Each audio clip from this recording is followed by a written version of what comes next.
shoes off and getting in the sand. Just cut out earlier, didn't it? So yeah, we're finally here.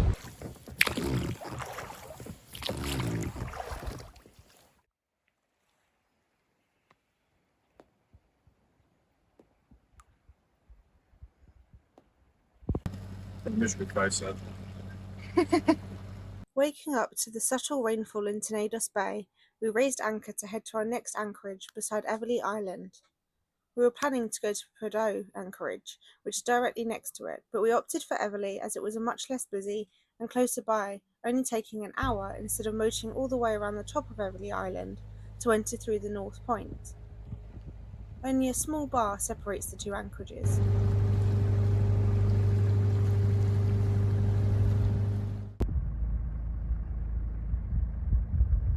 Okay, I want to show you something.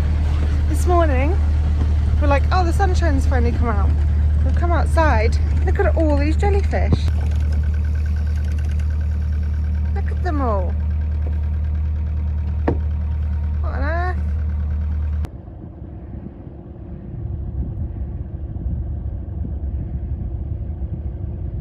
Spending just the one night at this beautiful anchorage, we raised anchor once again and decided to motor just the 3 miles to Roscoe Bay. The scenery on this route was absolutely spectacular. We anchored just before the reef so that we were not restricted in when we could leave in the changing tides.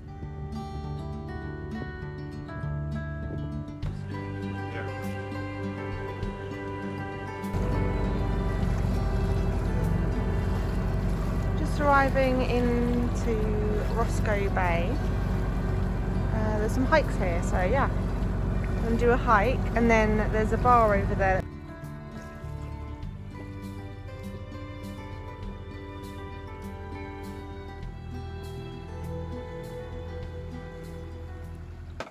So Bill's about to hook up the solar panel to the starter battery. So yeah, we're going to cut a bit of cable off of this, run it through, connect it up so our starter battery's charging. Because at the moment we're running a charger from lithium batteries to charge up the starter battery, and it's kind of counterproductive, I suppose you could say. Okay, about there. Ooh, that must be slightly oversized, but the next one's too small. Holes in the boat. Yeah, it can be filled in easy though. There goes. Oh yeah, but easier. Keep it coming.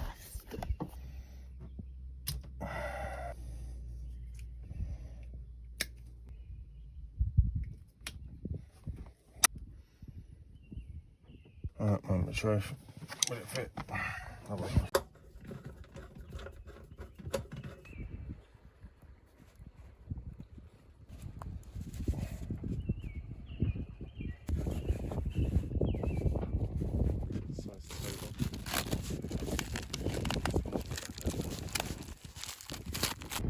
Okay, so that wrapper packaging's off now. Yeah, the voltage was increasing when we opened it up to the sun, so it's now charging the battery. Got a reader in there as well, so we'll check it from that now. We decided to go and stretch our legs on a hike that we'd seen online, where it did turn out to be a bit more of a scramble and a bit more of a challenge than expected. So we hiked to the top, but the trees have grown, so we can't see the view. But we're very high up.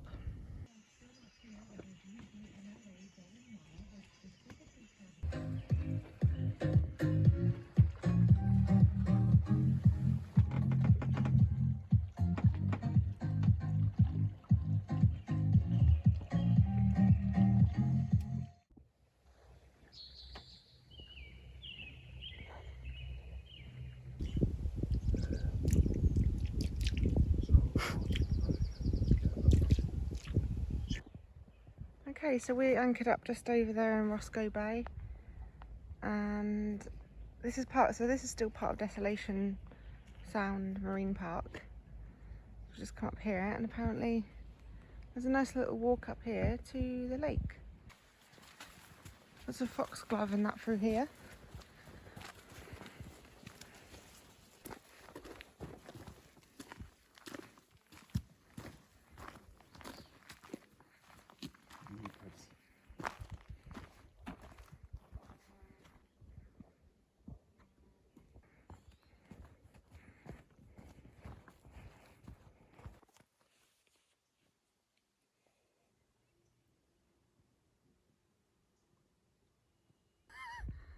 Try those black and yellow ones again. I can't remember what they're Can you bloody see called. them? 5, 4, 3, 2, 1. Oh, she did it. Woo!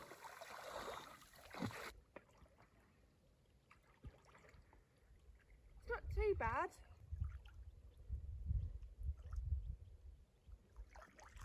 That's when you need a drone.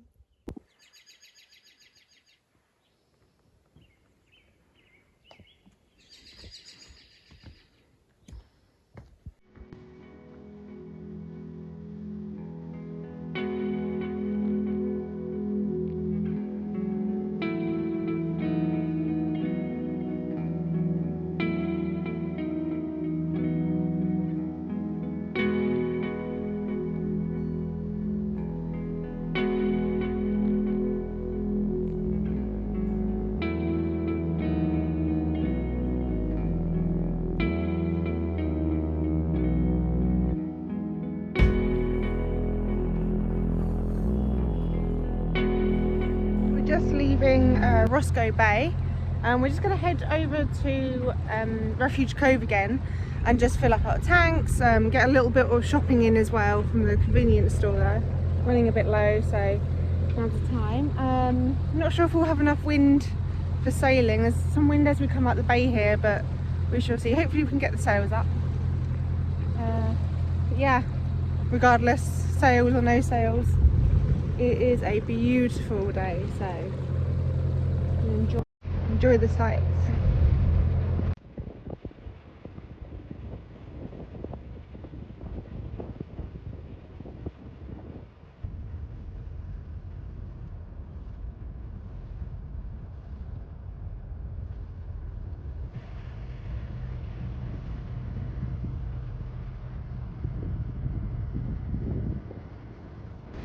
And you can see the snow-capped mountains at the front there as well. So cool. Our next stop in Desolation Sound will be Teakerne Arm, but first a quick stop at Refuge Cove to reprovision.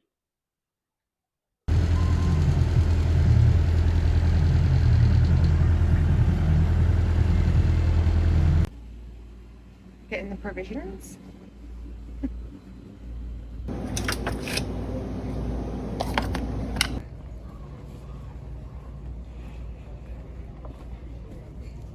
Upon leaving Refuge Cove, we motored most of the way to continue to Teakerne Arm.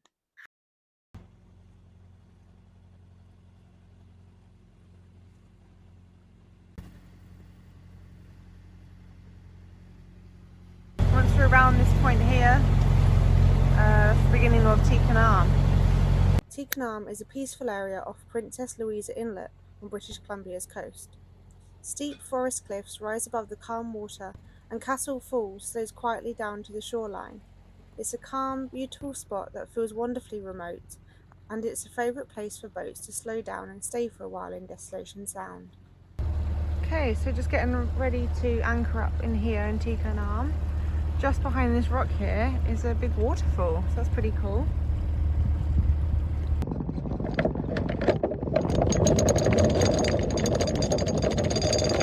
Okay, so we're doing another stern tie. I think we're anchored in okay at the front there. Something growling. Yeah. There's something around there though. It's not near you. So we've got the stern tie on and the anchor.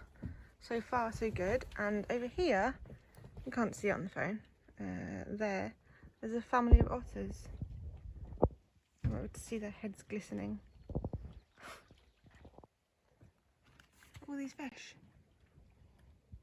Oh, got the tail end of them.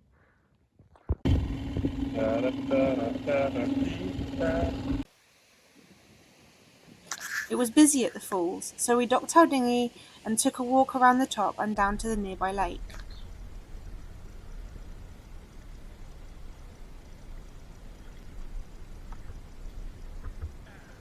Cassell Lake sits above Teakerne Arm on West Redonda Island in British Columbia's Discovery Islands. The lake covers about 91 hectares with roughly 7.4 kilometres of shoreline and drains over the Cassell Falls into the inlet below. Surrounded by deep forested terrain, it's a remote freshwater lake accessed by trail from the water and is popular for a refreshing swim on a sunny day. Oh, it's actually really hard to swim with one arm. We took the trail back to the dinghy and headed back to the boat, deciding that we were going to try the next morning when it was less busy to go to the falls.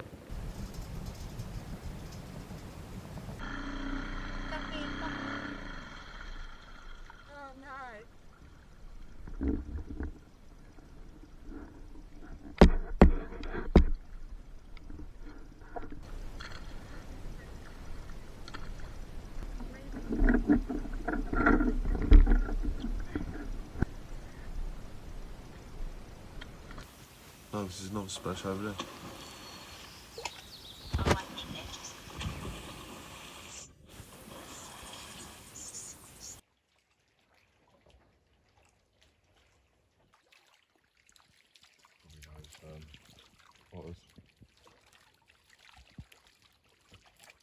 The next morning we remembered to put fuel in the tank this time, so we headed over to Cassell Falls for our morning coffee.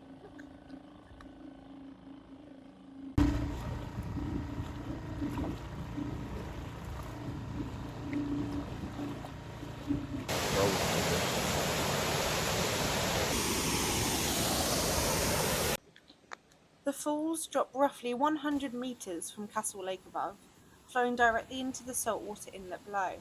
Cassell Falls is known for its powerful flow and cold, clear water. There's also anchor points in the rocks here for those who want to tie up their boats and stop by for photos. Hey, work. There we go. Okay. 3, 2, 1, and we're in.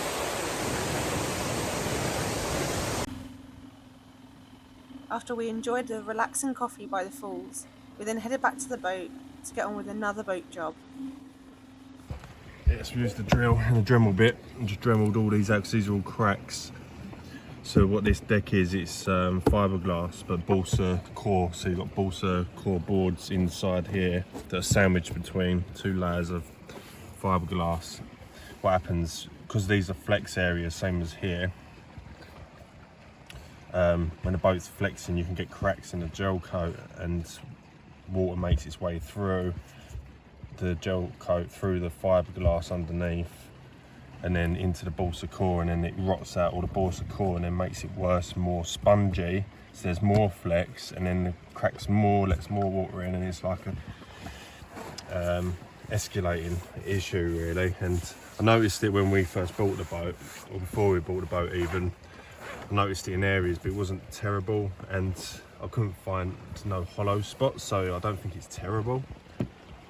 But we finally, after getting all the other jobs done on the outside, start working on the jobs inside now. So decided we've got some hot dry weather coming up, or we've had some for a while, so I decided it'd be a good time to open this all up and give it, actually inspect it underneath. And yeah, the balsa core in there is just rotted. You can just dig it out with your hands, like it's all spongy and wet. You can see all the wet there, that how wet it is underneath there.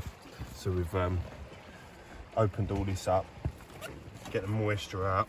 There's a big bit here you can already see. This was soaking wet earlier, it's all dried up, and it's dried up to this point here. All this is really soft and spongy still, so we're just going to leave it out a few days, get all this to really dry up. And then there's like a channel, so there's rails here, so there's a fiberglass rail here, so I know the balsa core inside here is probably fine. It's just the balsa that runs along here. I'm guessing they probably have it in channels. So we've cut it up to this channel here.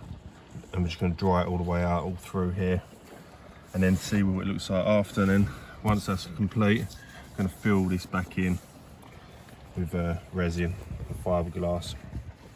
More so fiberglass for this, resin for this, sand it all down, repaint it, and yeah, it'll be solid again. Last thing you want is for this working its way all the way along, getting loads of soft spots, and then the flexing part of the boat becomes weaker, and yeah, bigger issues happen from there. So yeah, we'll deal with it now, let it all dry out for a few days, and then we'll get the rest of it fixed. I decided we're just going to head round, literally just round to the other side of here, to a different anchorage. There's 3 anchorages to choose from. Yeah, so we're just undoing the stern tie here.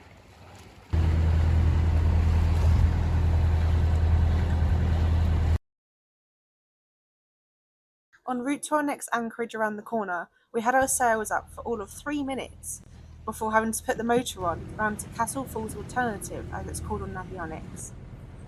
Here we should also be positioned better for our solar to charge.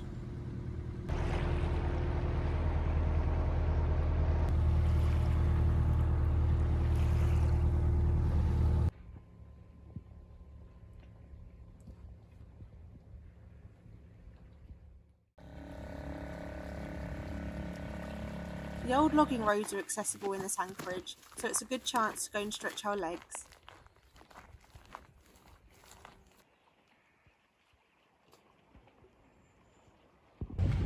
Okay, so we are just motoring at the moment. Hopefully there is enough wind to catch down to Squirrel Cove, which is on Cortez Island. It's a hot day today, so we appreciate the wind breeze. Did a little hike, didn't we? Yeah. Get our steps in. And yeah, it's a beautiful day, so hopefully we can get some sailing in. Might be some people we meet as well up the other end. Met them on Sea People app, so yeah, hopefully they're there and we can make new friends and get some advice, because I think they've done some similar trips to what we're planning to do. So yeah, otherwise autopilot is working again. Motor sailing some of the way, that we were able to move over to Cortez Island. Having seen recommendations for Squirrel Cove, we anchored up opposite the entrance to the cove. After anchoring, we met up with our new friends Mike and Jackie, who were also anchored here, so we headed on a hike. Where would you suggest? Well, we usually get about halfway. we usually get about halfway to the lagoon and go. Yeah, Oh, yeah. The trail was overgrown, but we eventually found our way. Oh, it's actually quite sturdy. Oh, that's where it branches off then. Ah, This is for the lagoon, and then we come back up. okay. Oh. Right direction now. Ron Donald again.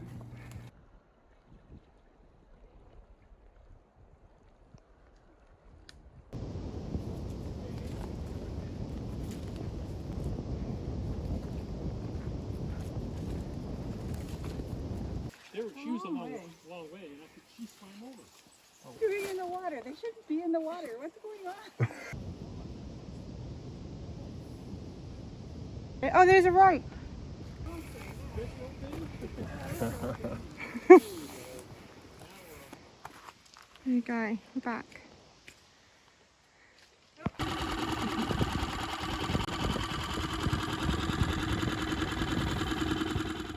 We're now going to make our way round to Campbell River. Make a passage. They're just off the back there. Oh. Pour all that in the hole. Now use my little stick thing and spread it. Hi, squeakies.